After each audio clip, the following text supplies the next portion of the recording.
¿Cómo están, amigos? Bienvenidos a Radio Capital y a Capital TV. Saludos a quienes nos sintonizan a esta hora en Lima y en el resto del país. Bueno, esta mañana a las 7:36, un remesón. A algunos nos despertó, a otros los hizo dudar porque fue un remesón rápido, aparentemente fuerte, pero muy corto. Por lo menos es lo que yo sentí. Y claro, cada vez que hay estos remesones, o lo sentimos, nos vuelve la inquietud de que en cualquier momento en nuestra capital, en el país, como ha ocurrido hace 2 días en Arequipa, todavía se habla de muchos desaparecidos, no se han ubicado, se habla ya del número de muertes, el número de heridos, se habla de construcciones, digamos, de material precario, como puede ser el adobe, como pueden ser las piedras. Sin embargo, aquí cito nomás, si es que finalmente se registra un sismo de grandes proporciones, sabemos que Lima, por la densidad poblacional y por la forma desordenada en la que ha crecido, con mucha falta de rigor en el momento de la construcción, se perderían muchísimas vidas, la gente quedaría en gran medida en la calle y sería sumamente difícil afrontar una circunstancia de ese tipo. ¿Tú crees que tu casa, vamos a ponerlo en segunda persona, tu casa soportaría un sismo fuerte? Estamos hablando de un terremoto de proporciones que todos los científicos, porque esto no son adivinos, sino los científicos han señalado que se va a registrar en nuestro país y en esta parte del país en algún momento. Nadie sabe cuándo. Lo que sí se sabe es que se repetirá un sismo mayor a 8.5, que es el registro que tiene el país. Claro, mucha gente dice, bueno, pero este registro no se da hace más de 200 años. Pero puede ocurrir. Y los científicos, que cada vez tienen herramientas más precisas, nos señalan que no está demasiado lejos de suceder, que hay ciertas características que ellos están notando que nos alertan de la posibilidad cada vez más cercana. No se trata de aterrarse, no se trata de paralizarse, se trata de buscar medidas de prevención. Vamos a hablar de construcciones y vamos a hablar con María del Carmen Delgado, que es una experta y es arquitecta en construcciones sismoresistentes. Todas las construcciones en la costa del país y en algunos lugares de la sierra deberían tener estas características, pero sabemos perfectamente que así no sucede y que hay muchas viviendas que se han autoconstruido sin el menor rigor en el manejo de la construcción. Sin embargo, hay otras también que se han construido aparentemente con el material noble, con las estructuras adecuadas, pero que nosotros no sabemos reconocer cuando vemos alguna falla o alguna rajadura en estas estructuras. Lo que queremos es que María del Carmen Delgado nos explique un poco qué tenemos que tener en cuenta. Gracias por estar aquí, María del Carmen. Gracias a ti, Mónica. Muy buenas tardes. Sí, justo nosotros sabemos que si ocurre un sismo de gran magnitud, aproximadamente 500.000 viviendas colapsarían, lo que pone en riesgo más o menos a 2,5 millones de personas. En todo el país. En todo el país. En todo el país. 2,5 millones sí, estarían en riesgo. Claro, pero como el sismo viene a ser de repente en la ciudad de Lima o el sismo que se está esperando, 2,5 millones de personas estarían ¿Solo en riesgo. en Lima? Sí, solo en Lima y Callao. Esa es la proyección que han hecho. ¿En base a qué? Porque tenemos el número de viviendas que son autoconstruidas y muchas de ellas no cumplen con la norma técnica, aproximadamente un 65%. ¿De todas las viviendas que hay en Lima? Sí, y se siguen construyendo año a año todavía viviendas de la misma forma. O sea, tradicionalmente los maestros son contratados por los propietarios y ellos siguen construyendo como ellos han pensado que puede ser bien, ¿no? O sea, claro. Con algunos materiales que no son de calidad. Es verdad, o sea, hemos escuchado muchas veces, uno mismo a veces, porque además no tiene el conocimiento ni el rigor de un diseño o una obra de ingeniería. Aquí estamos hablando de obras de ingeniería. Y de cosa decimos, a ver, maestro, levánteme una pared acá, hágame una cosa así, el altillo por acá, el segundo, tercer piso. Los voladizos, sobre todo, también. ¿Los voladizos qué son? Los voladizos son la proyección del segundo piso o del tercer piso, y a veces dicen por ganar espacio en el dormitorio, o en algún momento dicen un poco más grande, y el maestro sigue haciéndolo, pero no se da cuenta que en el sismo puede ocurrir un movimiento que desestabilice la vivienda. Ahora, uno sabe que para construir uno tiene que hacer un estudio de suelos, y yo me imagino que la gran mayoría no ha hecho un estudio de suelos, y sabemos perfectamente que hay varios distritos en la capital y en otros lugares del país, pero especialmente en la capital, donde son terrenos de una naturaleza fangosa. O sea, Claro. Lima en algún momento no se llamaba Lima. En la prehistoria, Lima ha sido pura agua. Así O es. sea, la Costa Verde se ha formado, ¿no? Porque esto era una especie de catarata inmensa que al final y a través de los siglos y los siglos El agua afloraba, ¿no? Por efectivamente, y Sí. por eso tenemos esa parte de Lima, que es una parte complicada. Yo escuchaba hace poco acá que si hubiese un sismo de grandes proporciones, muchas de las edificaciones que supuestamente cuentan con el rigor de ingeniería en la Costa Verde tendrían serios problemas. ¿Esto es verdad?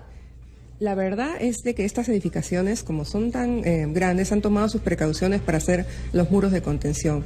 Y eso está supervisado por las respectivas municipalidades, que tengan esos muros de contenciones y unos cimientos adecuados para poder estar en esa zona. Pero la tierra es que... La tierra es aglomerada. La tierra peligrosa realmente está por Ventanilla, por los conos. Ya. Vía El Salvador, donde hay arenas eólicas y esas O sea, ¿cuáles son? Villa El Salvador, Vía El Salvador, Villa María del Triunfo, Villa María. Ventanilla, ¿no? También una parte de Chorrillos, por donde están los pantanos de Villa. De Uno Villa. va por ahí y solamente con ver las paredes que se están carcomiendo, quiere decir que el agua está aflorando hacia las paredes y está debilitando los muros. La Molina también. La Molina, una parte, porque también tiene arena, y otra parte que es rocosa. Y bueno, en esos casos las ondas sísmicas se amplifican. Y a veces también cuando rebotan con la base de los cerros también se siente mucho más fuerte. Por eso en la Molina se sienten mucho más fuerte los sismos. Ahora, el país y la costa tiembla permanentemente, o sea, es decir, Sí. no nos damos cuenta, no lo percibimos y a veces aparecen unas rajaduras en nuestras viviendas. ¿Cómo reconocemos qué tenemos que hacer y a quién deberíamos, digamos, pedir orientación? Claro, las rajaduras que son superficiales pueden ser de tarrajeos y Ya. se ven pequeñas como manchitas o Pero son las arañitas. líneas. Son líneas Son muy líneas, delgaditas. pero son muy delgaditas. Sí, Ya. pero hay otras que son mucho más profundas, que a veces uno puede meter hasta una regla ahí adentro y que se van abriendo y poco a poco se van abriendo más. Eso significa que es muy probable que el suelo se esté asentando, o sea, y el muro se esté cediendo. Pero eso O sea, tiene que- se va dilatando el muro, o sea, se va abriendo. Se va hundiendo. O sea, va hundiéndose. Una parte y la otra no. Entonces, en estos casos siempre tienen que ser revisados por profesionales que son los ingenieros civiles, quienes van a determinar qué tipo de reforzamiento debería tener esa estructura, ya sea columna, ya sea viga o ya sea losa. ¿Cómo? Mire, voy a hacer una pregunta bien tonta, ¿no? Pero es, digamos, como para el ABC. Mi mamá me mima. ¿Cómo reconocemos una estructura? O sea, ¿cómo reconocemos un lugar donde tiene que estar reforzado si es que tiene un problema estructural, digamos, la construcción? Bueno, las principales estructuras de una vivienda, hablemos de una vivienda de ladrillos que está de 2 pisos más Ajá, o menos, ¿no? ok. Son las columnas de los muros portantes. O sea, los muros que son más anchos son los muros portantes y deben estar construidos con ladrillos macizos o de 18 huecos, jincón de 18 huecos, para que puedan soportar a su vez también a las vigas, porque las vigas tienen que estar todas conectadas. ¿Y cuál es la profundidad que tiene que tener la base de una construcción para que...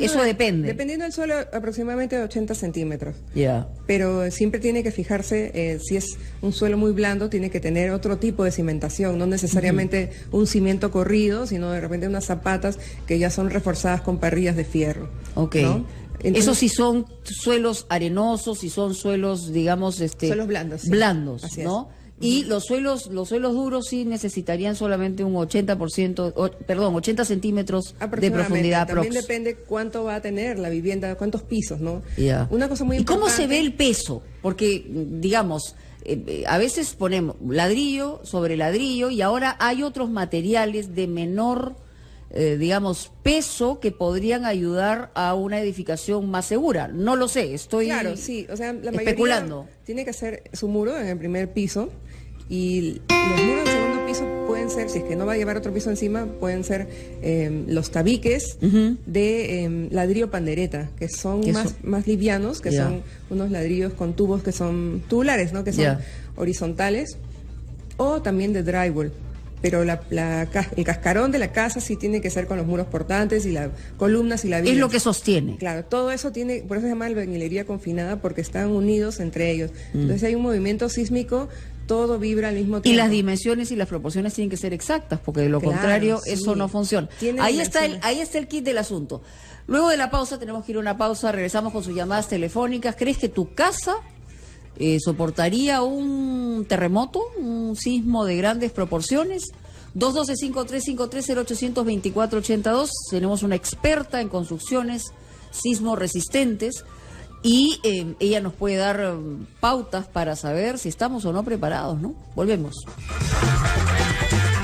Capital, y seguimos hablando de la prevención y además de estas instituciones que tienen como público objetivo los maestros de construcción. Sí. Los maestros de construcción tienen un protagonismo muy grande en la autoconstrucción aquí en nuestro país. O sea, estoy convencida que efectivamente hay miles de razones para esta autoconstrucción. Es mucho más barata, la gente va ahorrando de a poquitos y va comprando el material de a poquitos. Claro. En fin, hay una serie de razones por las cuales esto ocurre. Sin embargo, uno dice, bueno, Dios me va a cuidar, pero Dios en realidad es todo menos ingeniero y arquitecto. Y es el arquitecto del universo, pero en realidad, al final, si viene un tremendo terremoto, nos vamos a quedar en una situación muy complicada, aparte de las vidas que se pueden perder. Así es. Entonces, ustedes son una ONG, son una organización no gubernamental que tienen una alianza con el Ministerio de Vivienda y Construcción y con fundaciones que lo que quieren es tener el contacto más directo con los maestros de construcción. Claro, nosotros somos Swiss Contact. Porque no son especializados, son autodidactas. Así es, la Fundación Suiza de Cooperación para el Desarrollo Técnico, en el cual estamos desarrollando un proyecto denominado Construya, que busca capacitar a los maestros de obra en estos aspectos y fallas y errores que están cometiendo poco a poco, que han venido cometiendo en todo a través del tiempo. Normalmente, ¿cómo se hace un maestro aquí? O sea, ¿cómo con la experiencia. Solo experiencia. Ellos empezaron entran, cargando ladrillo, claro, y terminan... Entran como peones, después le van subiendo de categoría y si ellos ven que el otro maestro lo ha hecho mal, lo siguen repitiendo porque no tienen mucho conocimiento sobre eso. En estas capacitaciones nosotros buscamos que ellos lleguen a tener conciencia de los errores que llegan a tener, dar más vulnerabilidad a la vivienda. Y los errores son repetitivos, digamos, sí, en muchos de los casos. Claro, hemos hecho también un estudio de investigación en Villa El Salvador y en Caraballo, y se han determinado, los errores son los mismos, y no solamente acá, sino en Colombia, que es de donde procede el proyecto, ya tiene 4 años, y la verdad es que son casi muy similares, y son fáciles, o sea, de capacitar y enseñar. La cosa es la apertura que ellos tengan para que nosotros podamos llegar a ellos y a través de la articulación de empresas privadas, del Ministerio de Vivienda y también de Cencico. Pero las empresas de construcción deberían estar, digamos, al tanto de que su personal, obviamente ellos tienen ingenieros y arquitectos, pero finalmente aquí el mando en medio, o sea, la mano de obra, tiene que estar capacitada de una manera calificada para poder hacer las cosas. Claro, eso sería lo ideal, porque la mayoría que trabaja en una empresa constructora, de repente a los 2 meses está en la calle y hace sus trabajitos, cachuelos, o de repente es un albañil o un gafitero, ¿no? Y cuando es un instalador sanitario que nunca pone bien los tubos, ahí comienzan las filtraciones en los muros. Fatal. Sí, nos ha pasado más de uno, estoy segura. Vamos a recibir llamadas telefónicas, le ruego ponerse los auriculares, y luego al final daremos información sobre si hay maestros interesados para acudir al próximo taller que van a dar. Hola, buenas tardes. Aló, buenas tardes. ¿Qué tal? Bienvenido a Capital, señor. De igual manera, felicitaciones, señorita Mónica. A ver, díganos. Era una persona de la tercera para cuarta edad. Lo que yo le digo a la arquitecta, felicitaciones, Muchas la ingeniera, ha dicho una cosa sobre Chorrillos. Y concretamente yo le digo, ¿por qué hay ante vista y paciencia, Chorrillos tiene mar, tiene los pantanos, y por qué a vista y paciencia hay un río Surco que a cada rato se va saliendo, se aniega, se mete a las casas a vista y paciencia de todos, digo de todos, que es otro peligro que tenemos en Chorrillos. Número uno, en la parte chorrillosa no se canaliza, no hay ingeniero, no hay laguna ni nada. Otro, porque el alcalde de Chorrillos da unos reglamentos para unos y para otros no. Por ejemplo, en la curva se está haciendo un edificio de 6 pisos, nadie sabe para qué, lleno de lunas, un temblor, todo el mundo dice un temblor y todas las lunas van a ser como guillotinas. Y en Chorrillos está proliferándolo ahora.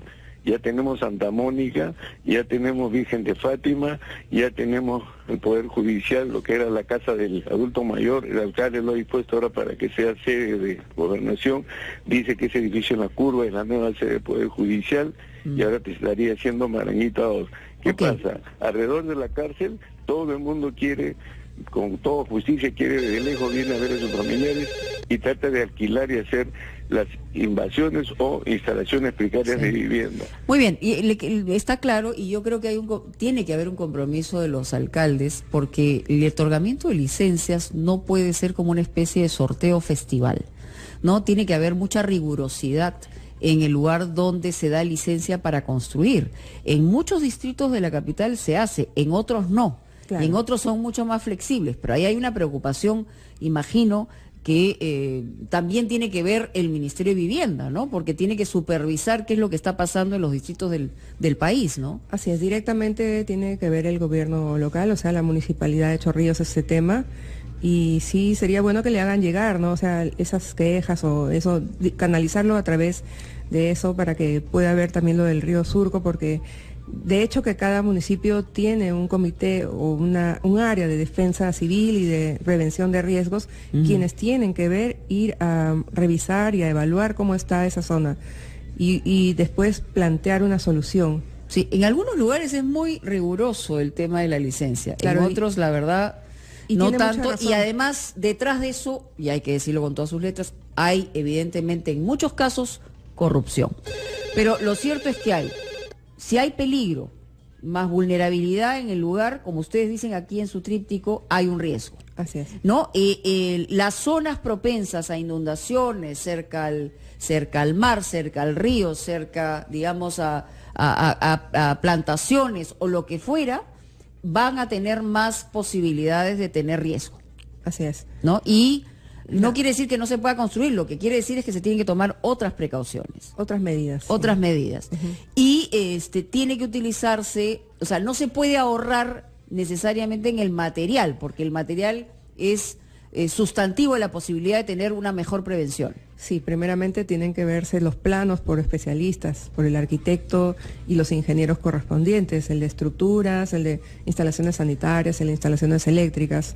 Ahora, el caso que menciona el señor de los vidrios, tendría que evaluarse, ¿no? Si son vidrios crudos, que no creo que ahora se estén usando vidrios crudos. ¿Qué significa? Cualquier vidrio, o sea, hay unos especiales. Los vidrios crudos son los que se rompen al instante. Es como, o los que se hacen, digamos, sí, esos son los vidrios templados. Templados, que es lo que se usa ahora. Laminados. Laminados, que se usan en carros y en todo tipo de construcción. Que son especiales para que no se astillen. Ok, ¿no? Y esto no genera un peligro mayor. Claro. Aló, buenas tardes.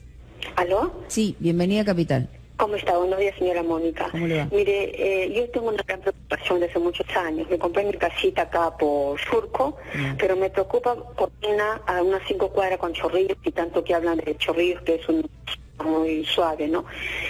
Como mis dormitorios eran tan pequeños, yo vivo sola, como ya no está con mi hija, antes vivía con mi hija, entonces como no había hombre en la casa, contraté un albañil y le dije, maestro, jáleme de acá y acá. La cosa que donde las partes que el maestro ha agrandado, por decir, los dormitorios hacia la calle, quedó una rajadura. Y cuando llovía, inclusive yo podía ver en cierta forma el firmamento, cuando llovía caía el agua. Entonces vino, lo trató de arreglar, puso las monedas arriba, pero ¿qué pasa? Esa rajadura existe. Y mi preocupación es, como yo vivo sola, yo tengo perritos, entonces digo, señor, ¿cómo hago? Salgo a los perros, me salgo yo, ¿cómo salgo? Se me cae la casa.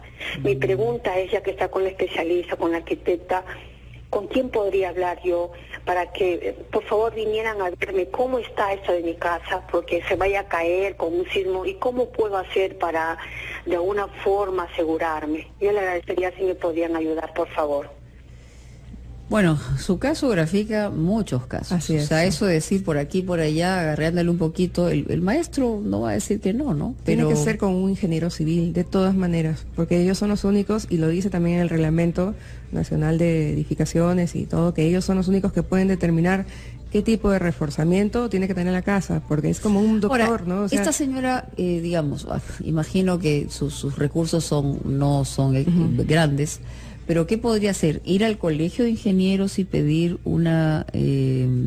primero a la municipalidad. Primero a la municipalidad. Sí. De Surco, en este caso, porque le pertenece a la municipalidad de Surco. Sí. Y entonces, ¿qué debe solicitar la señora? Pedir, sí, una evaluación de su estructura para que le digan qué es lo que tiene. Es como... ¿Están digamos, obligados los de la municipalidad a hacer una evaluación de ese tipo? No están obligados de rutina, pero si uno se lo pide y es algo que inminente, que está mal, ¿no? Y que perjudica una vida humana, puede pedirlo, y ellos podrían enviar a un especialista, porque las municipalidades tienen gente que va a supervisar, ¿no? Ya. Y a partir de eso, digamos, ver qué es lo que debe hacer. Lo probablemente que haya pasado en esa construcción es ¿qué?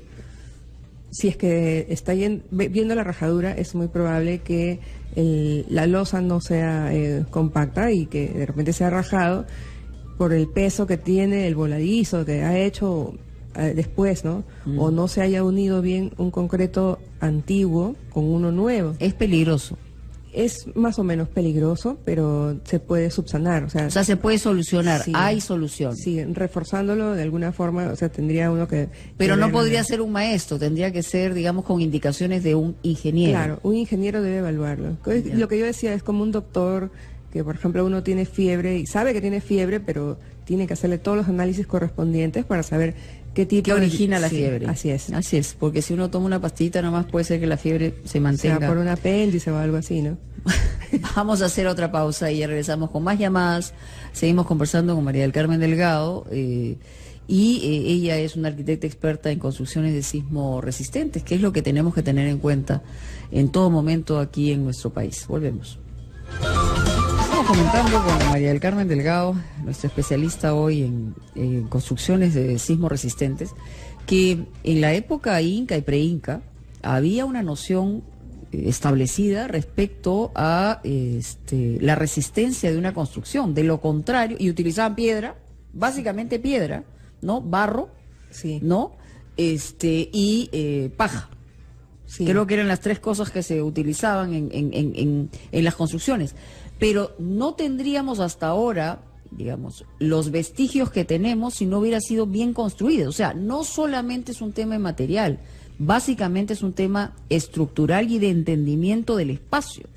Claro, ellos tenían una configuración estructural con ese sistema constructivo tradicional que le permitía resistir, porque parece que hubieran hecho un análisis, un estudio, ¿no?, de las zonas, de los suelos, y a veces cuando construían con tierra empezaban la base ancha y luego iban adelgazando el muro, y también el techo, o sea, la techumbre no pesaba mucho. Entonces, Claro. es algo que si había un sismo no vibraba tanto, como por ejemplo ahora que hacen algunas casas de adobe y le ponen la teja de arcilla encima, lo cual es contrapesado y hace que también se caiga el techo, se caiga el muro. Luego también usaban ventanas pequeñas, ¿no? Porque en el adobe no se pueden hacer grandes ventanales. Y después estas ventanas de trapezoidales, que las también formas, tienen sí.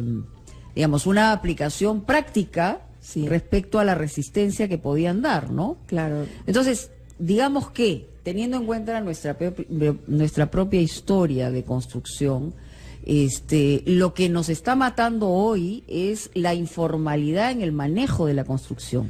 Claro, O sea, el procedimiento constructivo está un poco errado, ¿no? La gente lo sigue construyendo así y piensa que está bien. y también los materiales, debe usarse buenos materiales para poder construir una buena vivienda o una buena edificación. Por más pequeña o humilde que ésta sea, al final, si se te cae la casa, lo que has invertido se te va a ir al agua, en el mejor de los casos, porque el peor de los casos sería que pierdas la vida en una circunstancia de ese tipo. Es mejor invertir un poquito más desde el inicio a tener que reparar o reconstruir todo luego. Hola, buenas tardes. Aló, buenas tardes. ¿Qué tal? Bienvenido a Capital, señor. Adelante. Se habla Miguel, es Mónica. Miguel, sí, escuchamos. Yo quería preguntarle a la señorita, ya que está ahí. Yo vivo en un cerro donde el piso, o sea, la base del piso de la tierra, es mayormente roca, es una roca sólida bien dura. Ya. Y no sé qué es lo recomendable o si es necesario. ¿Ustedes lo han construido? No, quiero construir. ¿Quieres construir? Sí, ya. Y la base, o sea, el piso del terreno es pura roca, mayormente pura roca. Es recomendable tener un ingeniero porque yo tengo mi papá que es un constructor. Cuando dices constructor, ¿es maestro de obra? Exacto. Ya, ok, va a ver. Quería saber eso. Sí. Efectivamente, debe verlo un ingeniero. Es en la sierra, dices, ¿no? O sea, el cerro debe tener algo de roca, pero tampoco mucha, porque a veces la misma roca puede fracturar a los cimientos o las zapatas que se tengan que poner. De repente sí es mucho mejor, y también ver la posibilidad de construir tipo andenes, como pequeños muros de contención para que puedan edificar ahí. Pero no rellenarlos de cualquier material, porque muchos le ponen, ya tierra o lo que sea, sino rellenarlos de una tierra que sea adecuada, o sea, suelo adecuado para la construcción. Y me vuelve la imagen de nuestra historia ancestral. Sí. O sea, los andenes tenían una razón de ser y no solamente en niveles agrícolas, sino de construcción. Claro, y tenían también drenajes por donde pasaban los canales de agua y todo, ¿no? Pero no te olvides, o sea, a veces invertir un poquitito en las recomendaciones que hace un ingeniero es muy importante, y es la diferencia entre tener una casa con estructura sólida y tener una casa que puede caerse en cualquier momento, ¿no? Así es. Hola, buenas tardes. Aló, buenas tardes. ¿Qué tal? Mónica. Sí, tu opinión importa, bienvenido, adelante. ¿Qué tal? Buenas tardes. De Chorrillos. Sí. Mira, Mónica, te cuento mi caso. Yo, por ejemplo, acá en casa, acá en Chorrillos, lamentablemente la ley está para unos y para otros no.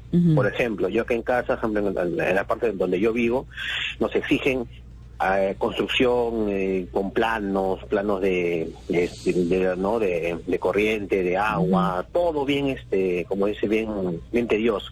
Pero para otros, por ejemplo, en invasiones, entre el morro solar, esto, cualquiera construye, cualquier tipo de construcción, hacen lo que quieren, las invasiones, y el alcalde acá mira y no hace nada, acá simplemente hace lo que quiere. Entonces, ¿qué hacemos con estas construcciones que están en las laderas de los cerros, que están mal construidas, porque lamentablemente es muy mal construida por estos improvisados? Y cuando ocurre algún terremoto, algo, se va a ir abajo. Exacto. Entonces, como decía, y ahora algo peor, como decía una anterior llamada, ¿qué hacemos cuando queremos que alguien venga y verifique? Simplemente cuando alguien quiere que vengas y verifiques, te mandan a cualquier persona que de repente ni siquiera es ingeniero, y lo único que hace es solamente hacerte tipo evaluación, y te dice, ya, aquí está mal, tome su multa, y le viene en el centro de autovalor. Sí. Así lamentablemente es la corrupción acá en Chorrillos, autoridad. Entonces, ¿qué podemos hacer en este caso? O sea, les recuerdo que tenemos una representante de una ONG, que es una organización no gubernamental, que no tiene las decisiones de tipo distrital, ni de tipo regional, ni de tipo nacional. O sea, efectivamente el Ministerio de Vivienda, más allá de construir viviendas digamos, con un razonamiento social, lo que tiene que hacer es una evaluación muy grande respecto a la informalidad que hay en el país en el tema de construcción. Entiendo que esta es una circunstancia que están evaluando, pero claro, no es de la noche a la mañana. ¿Qué podemos hacer? Yo no sé si había alguna respuesta hoy, pero lo que hay que seguir es insistiendo que las autoridades hagan lo que tienen que hacer. Claro, justo le comentaba también a Mónica que vamos a hacer nosotros un seminario internacional de construcción segura y sostenible, donde van a estar invitadas las autoridades, tanto del Ministerio de Vivienda, del Ministerio de Ambiente y los gobiernos locales para ver esta problemática, porque de y este hecho, seminario es para que entiendan, digamos, la dimensión del problema y para que como autoridades puedan también aplicar estas medidas que son de seguridad. Así es, también van a haber experiencias de otros países, como Colombia, que también ha tenido estos problemas y cómo los está resolviendo en articulación de varias instituciones para poder salir adelante, ¿no? Yo sé y tengo claro que estas invasiones son las más vulnerables y son las que más se repiten, y la gente que sí paga impuestos y tiene todas sus casas. Y que además está abajo, sí, ¿no? En la ladera, digamos, cuando ha manejado, digamos, todos los códigos de seguridad, claro. Al final lo que le va a caer encima es todo lo que está mal construido, ¿no? Así es. Y bueno, el seminario va a ser 21 y 22 de septiembre con ellos. Y aparte nosotros, lo que venimos realizando... Ustedes han hecho invitaciones, o sea, las autoridades van a ir a este seminario. Sí, estamos haciendo invitaciones y Ya. vamos a tener una invitación por la página web también. ¿Cuál es la página web? www.swisscontact.org. Swiss Contact es SWISS Contact, CONTACT, es un contacto suizo, en realidad, pero es en inglés está escrito Swiss Contact. Sí. Para tenerlo claro y para además presionar a las autoridades de cada uno de los distritos para que asistan a este tipo de seminarios que les van a dar una categoría de especialización en el tema de la prevención, ¿no? Así es. Aló, buenas tardes. Buenas tardes, Mónica. ¿Qué tal? Bienvenida, capitán. Habla Ivonne de Subtío. Ivonne, te escuchamos. Opinar brevemente. Tú vas a Gamarra y han construido edificios de 14, 12 pisos, Sí.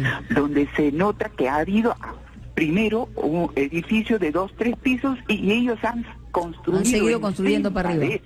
Sí, y esa es una zona bien populosa. Imagínate qué sucedería si hubiese un temblor. Una, dos, el centro de Lima, donde todas las casonas están casi corroídas. Imagínate un sismo en el centro de Lima. Yo digo, está bien, se habla de los simulacros, se habla de las prevenciones, pero ¿no es mejor prevenir ahorita en esos sitios? Totalmente de acuerdo, señora. Totalmente de acuerdo. La Victoria es un centro de corrupción. Tú abres ahorita, rompes la pared y haces otra puerta y nadie te dice nada. Sí, es verdad. Ay.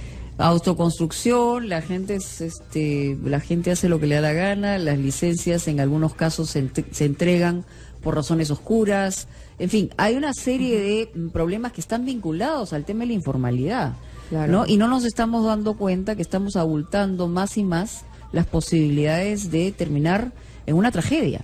En una tragedia. O sea, los simulacros son muy importantes para saber qué hacer en el momento del sismo y para minimizar el número de muertes. Pero la prevención es lo más importante para lograr otras posibilidades de salvar nuestra vida. Miren lo que pasa en Japón, miren en Chile mismo. O sea, el nivel de muertos es en muchísimo menor y ellos han pasado por terremotos sucesivos, Claro. ¿no? Y es porque han trabajado y están trabajando el tema de prevención. Bueno, el tiempo nos ha ganado, pero ojalá que a estos talleres gratuitos vayan y al seminario también las autoridades para que se esté aportando a la posibilidad de la prevención. Sí. Los talleres gratuitos que estamos dando son en Villa El Salvador y en Caraballo. Para los maestros. Para los maestros de construcción. Lo que pasa es que estamos dando ahorita en solamente 2 distritos, pero pensamos extendernos a ¿Cuándo algunos están dando más. estos talleres? Los días viernes en Caraballo, en el local del adulto mayor en Lomas de Caraballo. ¿Ya? Y en Villa El Salvador estamos dando en el auditorio del Estadio Municipal. Ok. ¿Sí? Perfecto. Ya. Tome en cuenta eso, maestro de obra, que necesitamos mano de obra calificada, especializada. No solamente van a mejorar su capacidad profesional y de oficio, sino básicamente van a salvar vidas. Muchas gracias, Gracias a ti, María del Mónica. Carmen, Hasta por estar luego. con nosotros. Gracias. Ya regresamos.